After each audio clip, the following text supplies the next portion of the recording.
EmmoLei, how does it feel to be here tonight, celebrating in this room with so much Black excellence? You're here for your work with the other Black girl. What is it like to be surrounded by so much Black excellence, celebrating, and so much Black queer excellence too, up and down the nominees list? Honestly, I'm from Atlanta, so it feels regular. And so this is just the next level up, and I'm just being present and absorbing everything in. Amazing. I love it. We have some Atlanta folks on our team, and I know they're going to love the shout out. But there's been so much going on in the world right now. It's an election year, of course, so that is heavy on a lot of folks' minds. There have been some LGBTQ movements in Ghana and Uganda that have really impacted a lot of Black LGBTQ people and Black queer people, not only globally, but here as well. And even while we're celebrating tonight, it's important to kind of show our support for our family members abroad or here that are struggling. Globally.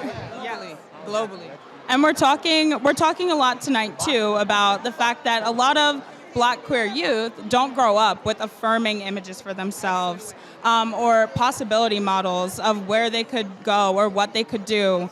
I hear a lot of folks say, a lot of like Black adults say they didn't know that they could be queer growing up where they were. If they grew up in a rural area, if they grew up sometimes in the South, like folks they don't see that. And so with shows like The Other Black Girl and other shows that kind of give this proper representation, that can be really affirming for Black queer youth. And so do you have a message for any Black queer youth, fans, globally, internationally, who might be struggling right now to find themselves and to see themselves on screen?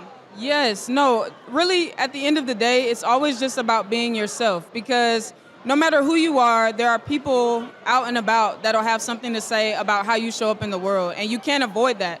So since you can't avoid it, you might as well pop out and be who you are and let that be that. And that's the end of it, really. Agreed. I love that. As a Black queer creative navigating this industry too, I think sometimes it can be a lot. There's a lot on our shoulders. Folks expect us to be able to handle a lot of things without complaint.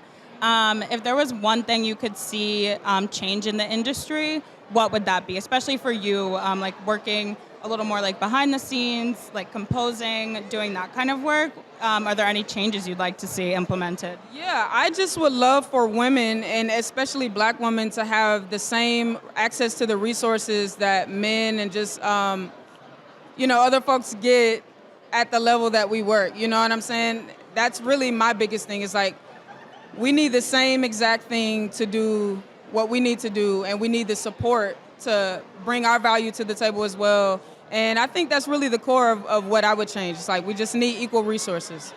Hey, what's up? It's EmmoLei Sankofa, and I want to give a shout out to the LGBTQ community everywhere.